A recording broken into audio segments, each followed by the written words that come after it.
Tornado of Souls is one of Megadeth's most famous songs, and despite never getting a music video or even a single release, it has gone on to be one of the band's most famous and well-respected songs. It features what many, including myself, consider to be one of the all-time great guitar solos played by the absolute GOAT, Marty Friedman. You know, what about the rest of the song? What the hell even is a Tornado of Souls? Let us take a deeper look here today. Let us first take a look at the music of the song, and then after we would take a deeper look through the lyrics and the story which the song is telling. Oh, and just one last thing, we will be looking at the original version of the song today, not the 2004 remix/remaster, which is terrible. You can see my thoughts on those in this video here.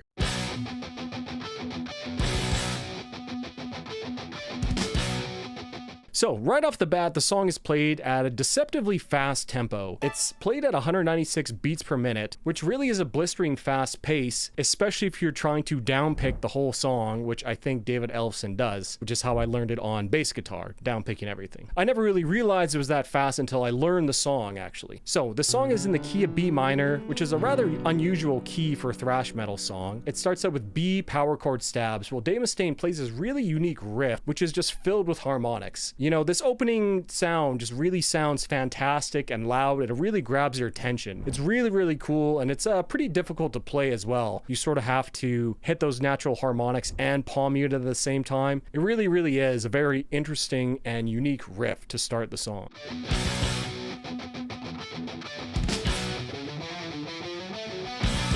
They played the harmonic riff for about 4 bars before moving on into the next riff, which continues and has the same power chord stabs and drum fills from what was played under the harmonic riff. The next riff to me sounds like a whirlwind, like a tornado is sweeping through. It's very twisty, it almost sounds like it is carrying something away with it. It's basically a B minor pentatonic riff, which is really, really, really cool.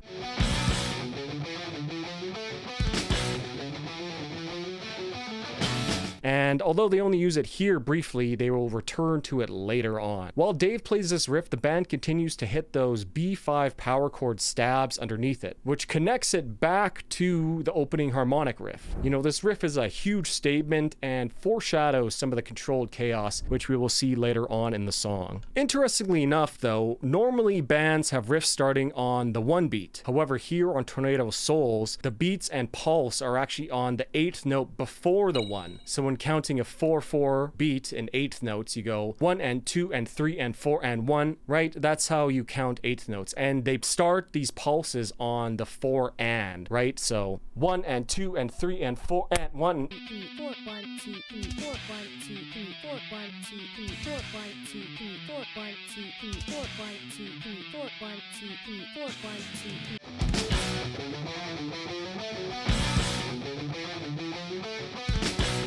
And it's really, really quite interesting. For the first time, I just thought the tabs were messed up, or maybe I was losing my mind. But, you know, I asked the drummers in my various bands, and they all confirmed it, that it does sort of kind of pulse on the 8th note before the 1 beat, which is very, very interesting. So I just finished editing the video, and as I sat down to relax and eat dinner, I turned on this video by Drumeo, which was drummer hears and plays Megadeth for the first time, where a drummer hears the song without drums and then plays along to it essentially. And in the video, this drummer for 5 Seconds of Summer, he actually plays along to the standard 4/4 time, and it sounds a bit off. You can hear it here.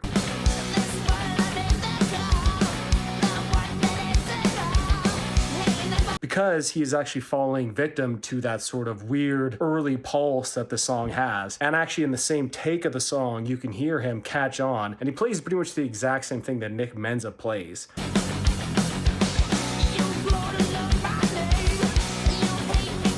So it is just kind of weird that this has an early pulse, and it even sort of fools, you know, pro drummers to it, right? Yeah, interesting stuff. So if you're having a hard time learning the song or playing these riffs, perhaps that is why. So keep that in mind, that the sort of pulse of the song is on the 8th note before the 1 beat. And so it is on this 4 and, so the 8th note before the 1, which sees the band play these power chord stabs, and where the riff starts, that first quarter note that he kind of plays there sort of hangs over.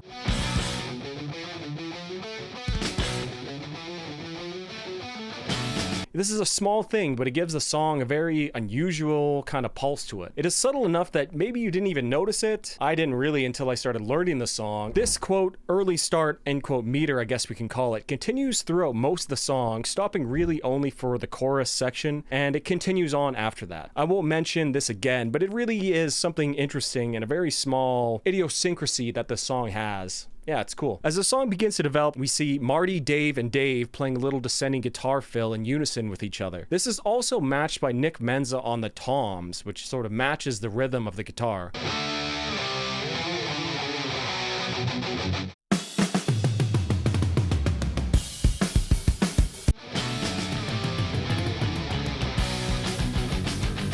This matching of the drums and guitars is something that is very common on Rust in Peace and Megadeth in general. You can see the example of Holy Wars for a great example of this. You know, this song just sounds really, really good. With the volume turned up, the original version just sounds so good. It's very dynamic and spacious. Each instrument gets enough room to breathe that it all sounds like it's played together in the same grand hangar that is depicted on the cover. It's really just an excellent sounding song, no doubt helped out by that key of B minor, and never mind the incredible playing and songwriting that also contributes to this, of course. The band then plays this verse riff, which consists mostly of palm-muted power chords played over top of a B minor chord progression, with the band emphasizing the ending power chords of measures by not palm-muting them, which is a very typical 80s metal thing to do in general.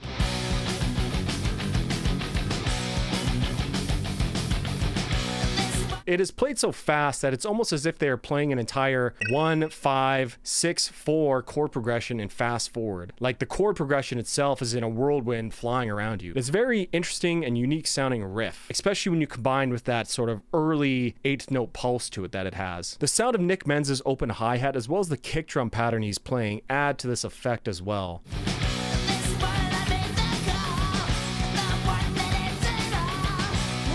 Oh, and on this album, the drums sound absolutely amazing. Perfectly dynamic, but certainly heavy and punchy enough for thrash metal. But right before we get to the verse, let's just break down the song structure here just a little bit. Essentially, to me, this song is the perfect amalgamation of Megadeth's technical thrash metal sound with a more approachable and melody-focused sort of 80s hair and glam metal. And I'm not using hair or glam metal in any pejorative way here. I almost think of this song as a technical hair thrash song, which is very interesting and unique. Here the band gives us an intro, 2 verses with a brief detour pre-chorus in each one, again a very typical hair metal thing to do, and then 2 large grandiose sing-along choruses. After the 2 choruses, it begins to deviate from the standard pop rock song structure into more of the technical thrash and soloing which you've come to expect from Megadeth. Essentially, this is almost like 2 songs sort of glued together, I guess, if that makes any sense to you. You have the normal sort of pop rock structure of the first half, and then in the second half, after the second chorus, it sort of is a brand new song, I guess, in a way, if that makes sense to you. And that second half is much more typical Rust in Peace, which I think is what makes Tornado of Souls stand out so much in Rust in Peace. Despite the lyrics, this is certainly the least dark and least aggressive sounding song on this album, which I always found to be interesting, especially compared to Take No Prisoners and Holy Wars, which are both extremely dark and aggressive sounding songs. So Tornado of Souls then would really set the standard template for a lot of Megadeth's heavy and fast but not really dark sounding songs, which they would make a lot of in the coming years. Songs such as Skin on My Teeth, High Speed Dirt, She-Wolf, Victory, Back in the Day, and many others. It sort of really straddles this very sweet spot between melody and aggression, which of course isn't entirely unique to Megadeth, but I do think they do it better than pretty much anyone else, and Tornado of Souls really sort of set the standard template here. Anyways, back to the song.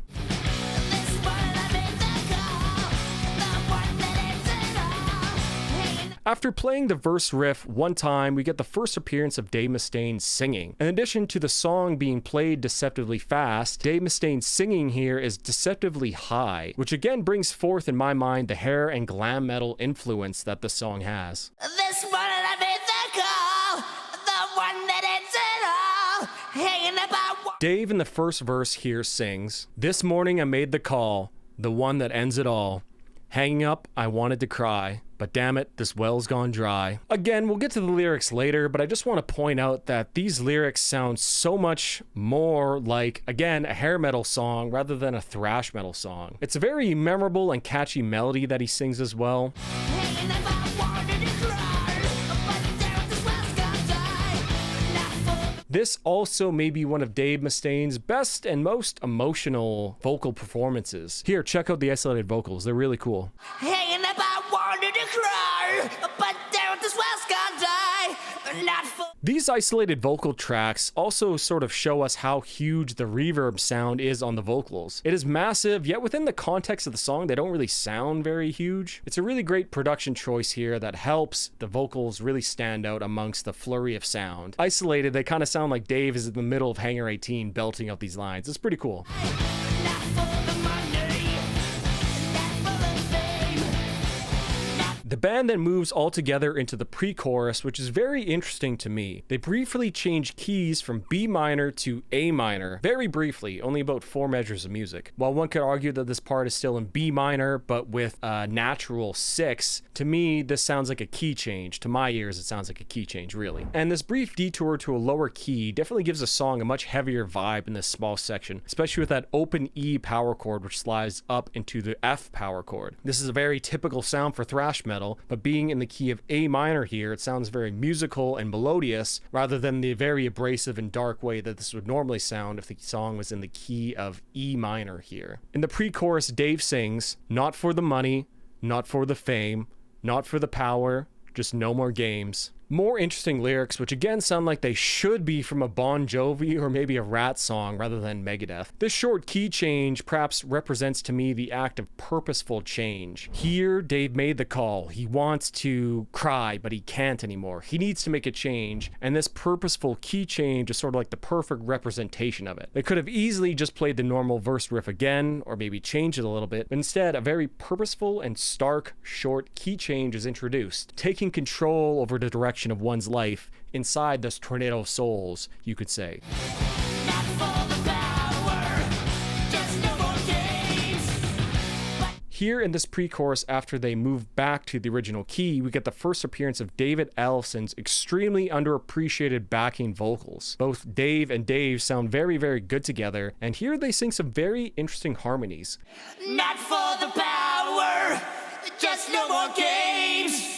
Mostly in fourths and fifths, they use a technique called oblique harmony, where one singer simply holds a single note while the other vocalist sort of moves around them. Now, this sound of singing in oblique fourths and fifths rather than in harmonies of thirds would become much more common as the 90s would continue, mostly being associated with bands like Alice in Chains. However, here, 2 years before Dirt even came out, we see Megadeth using them. And they do use it quite a lot, actually. It creates a very striking and distinctly unnatural sounding harmony. It doesn't sound dissonant by any means, but the voices almost come together in an unnatural fashion, giving an almost ethereal vibe to it. Excellent stuff, and again, David Ellison's backing vocals are really a very slept-on, integral part of Megadeth's sound in the early 90s. Then, with a drum fill, the band moves into the chorus. But now I'm saved in the eye of a tornado. Notable right away is the switch from the open hi-hat to the ride cymbal played by Nick Menza. You know, first of all, I love the sound of the ride cymbal that he plays here in Rust in Peace, which is actually a 21-inch Zildjian Mega Bell ride. It has this very deep ping, which just sounds fantastic in the mix.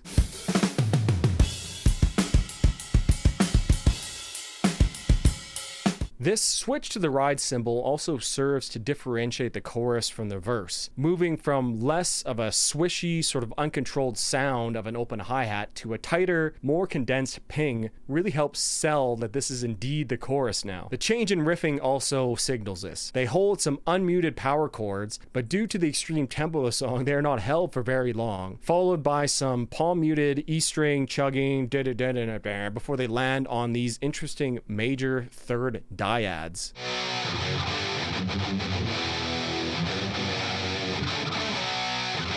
Now, these dyads, while major in sound very menacing and evil within the context of the song. In the key of B minor, this G flat note would normally be played in a minor third dyad, not a major third. However, by playing the major third, they bring in this B flat note into the mix, which gives this chorus a very harmonic minor flavor very briefly, and very interesting melodically to use a major third to give that sort of ugly, intense sound. They do something similar in the verse of Holy Wars as well. So when you combine that out of key major third dyad that they briefly play with the vocal harmonies on top of it, we get a very unique and odd sounding chord right in the middle of the chorus here, which when played all together is actually a G flat augmented add 9 chord. However, they only briefly stay on this chord as immediately both Daves sing one note lower, turning this very ugly and dissonant sounding chord into just a normal G flat major chord. Very interesting songwriting tactic, and I'm not sure if that was intentional by any means, but it creates a very brief moment of dissonance, which then is resolved right after, which sort of really makes this chorus pop. That sort of weird,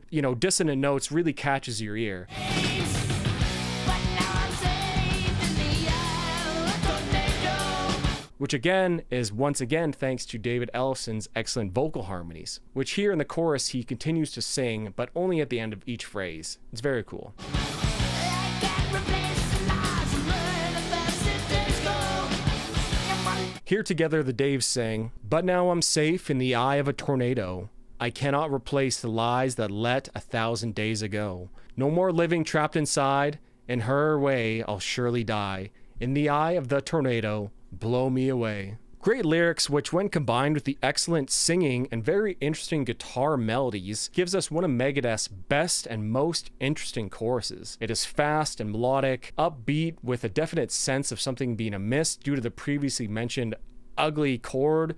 It's just really, really excellent songwriting here by the band, and it creates an extremely catchy and memorable chorus without compromising their core kind of thrash sound and resorting to just outright, ballad-esque singing, I suppose. Yeah, really good stuff. The tornado, blow me away. The chorus thus ends on the big hook of "Blow Me Away," which is shouted with Dave and Dave, and then we are taken back to the verse riff and verse 2. Musically, these are almost nearly identical to the first verse as Dave Mustaine sings these lyrics. "You'll grow to loathe my name, you'll hate me just the same, you won't need your breath, and soon you will meet your death." I love the way Dave sings breath here. He almost sounds like he is retching to get it out. You hate me just the same. You won't need your breath. And soon you. Pre-chorus 2 is just about the same as well, but with different lyrics. David Ellefson gives us the harmonies on the last 2 lines, same as pre-chorus number 1 as well. Here they sing, "Not from the years, not from the use, not from the tears, just self-abuse." Not from the years, not from the use. And again, as we move into the second chorus, this one is basically identical to the first chorus. The repeat almost exactly of the verse, pre-chorus, and pre-chorus is once again very, very reminiscent of hair metal bands and their use of pop song structures, who then, after the second chorus, usually detour off to do something else, which is exactly what happens here on Tornado of Souls. Blow me away. Who's to say what's for me to say? And from here on out in the song, they don't really repeat anything the exact same way like they did earlier. They have some riffs that kind of repeat, but basically everything is new and unique starting from here out. We have moved on from using the standard rock formula and now have moved on into basically the second half of the song, which is very typical Rust in Peace orchestra of riffs and solos. And story-wise, we can almost see as this breaking free of the same old routines, moving on into something new. But again, we will get to the story and lyrics of the song later on. We get a big gang vocal shout of "Who" as the band moves on into this brand new section. Who's to say what's for me to say? The riff playing underneath the vocals here is a modified version of the verse riff, one which sees the band no longer continually palm muting the power chords. Instead, they hit these large, unmuted power chords and then, mute them. Our first real taste of any silence from the basic guitars, really since the intro power chord stabs. These pauses and silences give Nick Menza and Dave Mustaine some breathing room to really shine here. Nick Menza hits us with these very cool double bass flourishes during these gaps. It sounds awesome and gives just another earworm hook for us to listen to.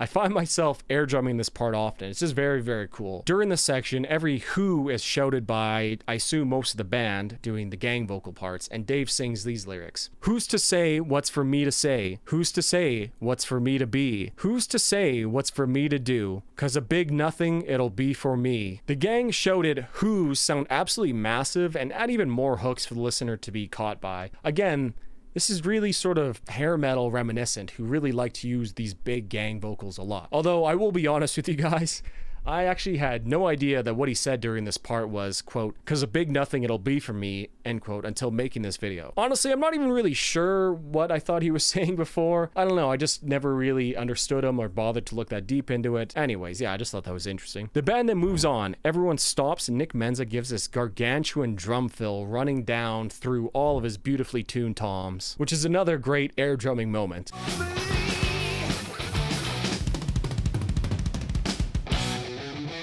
And as Nick Menza hits that last cymbal choke, the band once again just goes back to these power chord stabs while Dave Mustaine plays the whirlwind riff that was from earlier in the intro. However, this time, rather than playing the same B5 power chord the whole time, the band starts playing the power chords in a chord progression which will be used throughout the rest of the song and the solo section. This is a very interesting little touch to combine something that we have already heard, which is the whirlwind riff, while introducing a new element which is not all that dissimilar from what we had previously heard. So instead of just pedaling the one power chord, now they're moving from the, the B to the G, then to the E, then to the F sharp, and then finally to the 7 of A, which is both similar to the riff and chorus chord progressions, but different enough that it sounds fresh.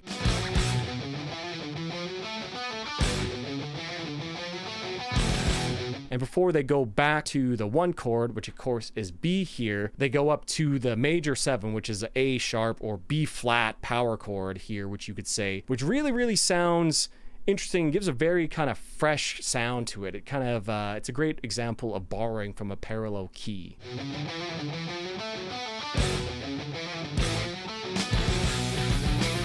Here I put it onto a piano roll for you guys. Here is the whirlwind riff played over top of just the B power chord.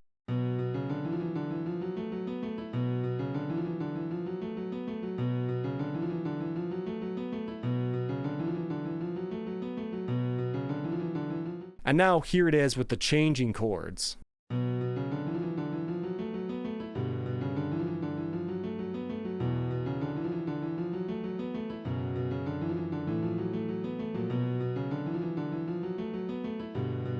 Very interesting, and it gives the whirlwind riff a kind of completely different feel by changing the chord note that is held underneath it. As this riff plays out one time around with the bass pulsing underneath it, both Marty and Dave play this riff together before we get another set of lyrics from Dave singing here. The land of opportunity, the golden chance for me, my future looks so bright, now I think I've seen the light.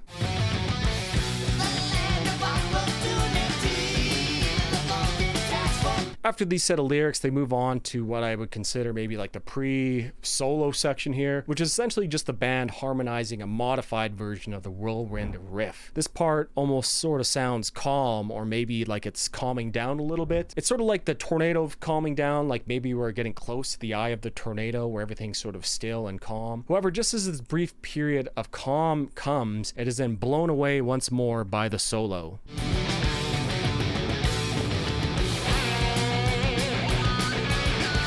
And I mean, the solo, like, what can you really say that hasn't been said about it? It's legendary, it's melodic, beautiful, it's heart-wrenching, it's interesting, it's very unique. Marty Friedman just uses some gorgeous chords and arpeggios and scales. There's some shredding. It really just has everything one would want in a guitar solo, and honestly, rightfully so, that it has achieved such a legendary status in the metal community. I'm not gonna sit here and dive into the music theory, as many others have done so on this solo, so I encourage you to check those videos out. Instead, I'm going to try to find out what exactly is Marty Friedman attempting to say with the solo. Distinct difference.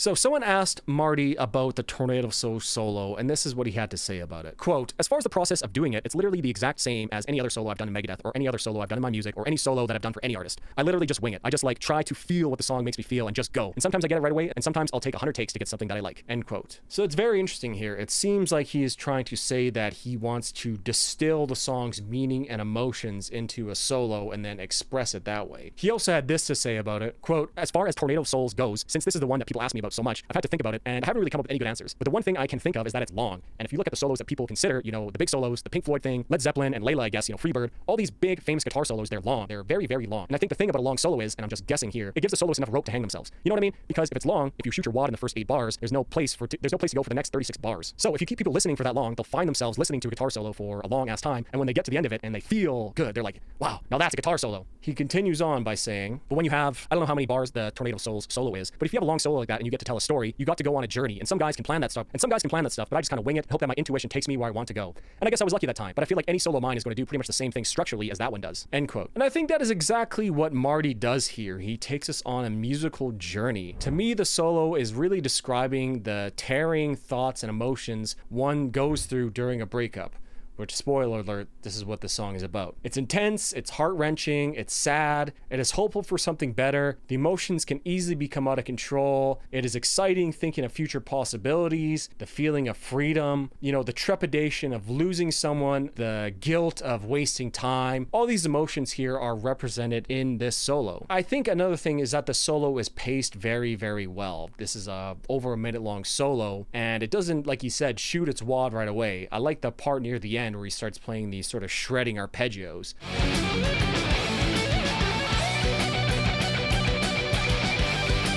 It sounds like the person in the story has left the clarity and calm of the eye of the tornado and is once again finding themselves in this whirlwind of emotions. And so I asked the guitarist in the band I play in, which we cover Tornado of Souls, about the solo, and this is what he had to say about the solo from someone who was able to play it. Quote, it's smooth. It's honestly not that hard when you compare it to any sort of modern metal solo, but every note just makes sense. It flows in each note way more naturally than most other solos. The hard part is that crazy stretch part, which is unique because a hard solo means hard techniques, but the hardest part of this one is literally just endurance and being able to physically reach a note that some players objectively just can't reach no matter how good their technique is.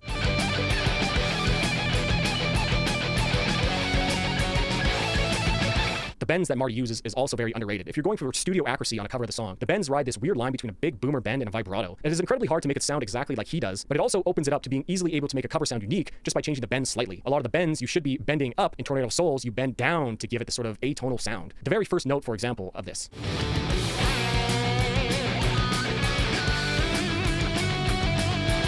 Which, yeah, Jake is totally right. He sort of bends down to the note. It's very interesting. Then right after the hand stretch part, he literally creates his own scale for that run. Almost every single tab just interprets it differently because it is the weirdest, hardest to distinguish thing ever. Almost nobody knows for sure what is 100% being played here, which is kind of cool and mysterious.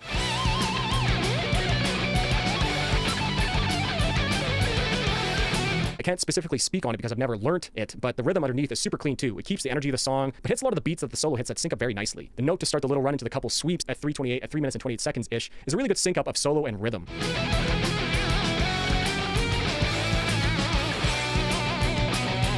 And I just want to thank Jake for sending that over. And yeah, he raises a lot of really good points. There's a lot of very interesting and cool sounds in the solo. And like I said, you know, it's been dissected over and over and over and over again. But really, I think the emotions that solo brings out is just incredible. Anyways, after the solo section is done, we move on to the last little bits of riffs and lyrics.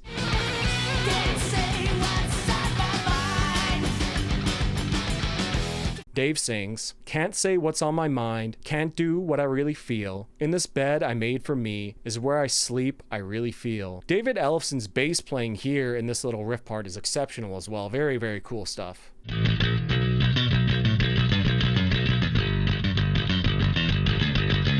The band then moves on into another new riff for the song. This sort of has another whirlwind effect to it, like we're being thrown around by the winds almost.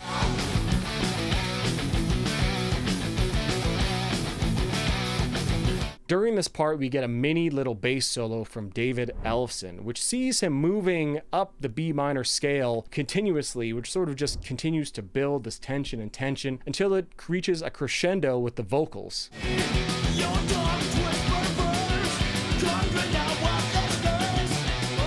I warn you of the fate, proven true too late. Your tongue twist perverse, come drink now of this curse. And now I fill your brain, I spin you round again. My poison fills your head as I tuck you into bed.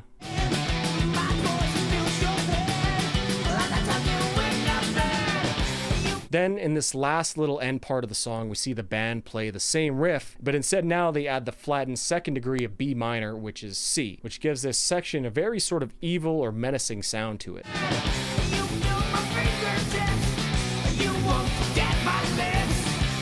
Dave finishes the song off with these lyrics. You feel my fingertips, you won't forget my lips, you'll feel my cold breath, it's the kiss of death. Perhaps a little Dawkins reference? No, I'm just kidding. Then after this, they return to the riff or section which sort of started off this whole bridge or second part of the song. And with the final thunderous drum fill by Nick Menza, the song ends.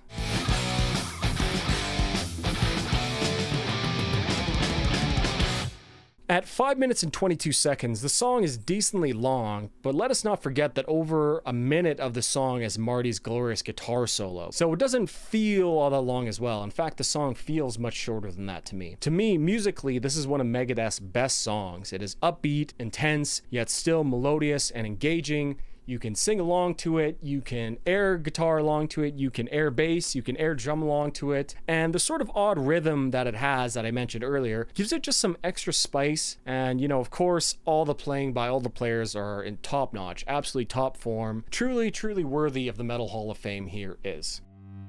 But now, back to the question from earlier, just what the hell is a Tornado of Souls? In his book, Rust in Peace, Dave Mustaine had this to say about the song. Tornado of Souls came out of my immense pain over the end of my 6-year-old relationship with my fiancée, Diana. A side note here is that this is the same Diana that Wake Up Dead, Love to Death, and In My Darkest Hour are written about, which expect a deep dive on My Darkest Hour soon. Quote, my disease was so rampant that it was ruining everything I loved, and everyone, especially the girl I wanted to marry. Dave continues, I believe we cared about each other a lot, but for whatever reason, we couldn't definitively hook up. It came to me. We were always safer in the eye of the tornado. I don't know why I came up with that saying, but that was what it was. He then also adds, it was basically a letter I wrote to Diana because I couldn't break up if I tried, even though I wanted to. End quote. So really, it is clear to me that Tornado of Souls is essentially a metaphor for Dave Mustaine's life and love life, to be more specific. When you think about it, our Tornado of Souls is a very powerful metaphor, one which brings forth vivid imagery to mind. You know, you can imagine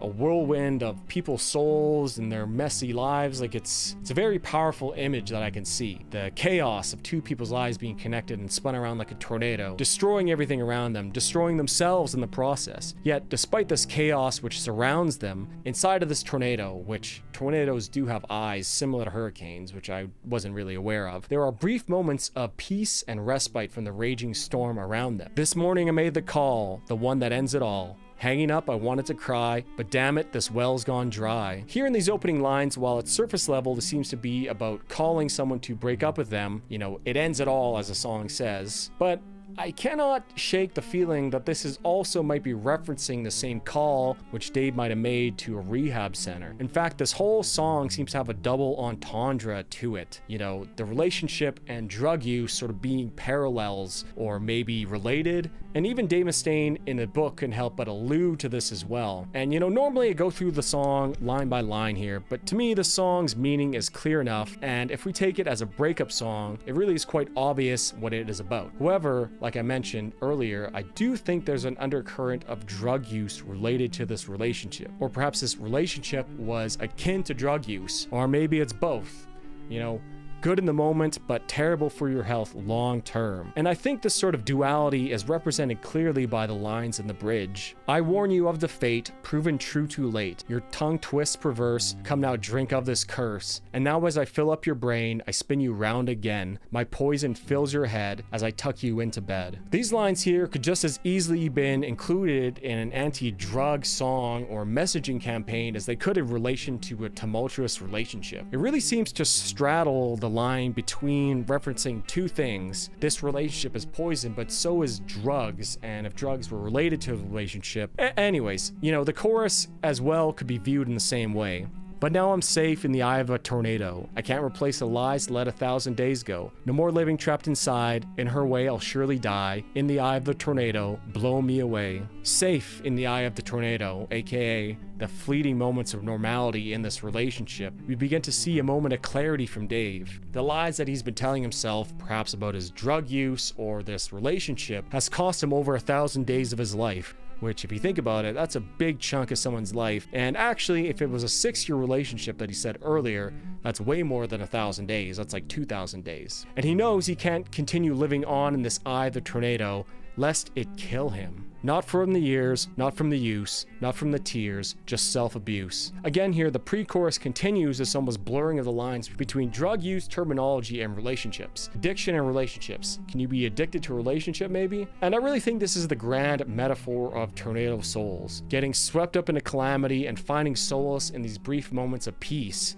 However, these brief moments of peace might lure you into a false sense of security, and you can only lie to yourself about your dismal situation for so long. You feel my fingertips, you won't forget my lips. You'll feel my cold breath, it's the kiss of death. And here in these last lines, he outlines a future which he sees if he doesn't leave this tornado of souls relationship behind. It's the kiss of death for him. Overall, a masterclass of a song, one of Megadeth's all-time best, and bravo to Megadeth and the band for writing such a classic. I've been Varvis, cheers.